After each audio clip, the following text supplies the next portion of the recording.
Não tem uma comida, porra! Assim não dá, não. Eu casei com você, você sabe. Eu sou um cara certo, um cara que eu não erro. Mas, amor, o que aconteceu? Eu tô aqui lavando os pratos, rapaz, fazendo sua comida, rapaz. E você tirou sangue de mim. E Denise hoje não mandou nenhuma mensagem pra mim.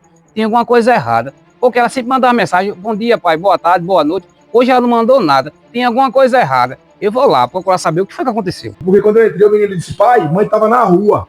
Chegou toda melada, suada, tava fazendo o que na rua, caralho? Ele não tava na rua, não. Cala a boca. Vou sentar aqui, certo? Eu passei ali, eu vi seu pai. Se ele chegar e vier falar merda, você falar o que acontece aqui, você vai apanhar mais ainda. Você fica perdendo dinheiro, rapaz, no baralho lá na praça. Coroar como teu dinheiro todinho. Aí quando você chega em casa, chega com essa agressividade toda. Como é que é? Você me respeita que eu sou um homem, um homem. Isso aqui é pra você aprender. E Denise! Oi, Denise, é teu pai. Abra aí, Denise.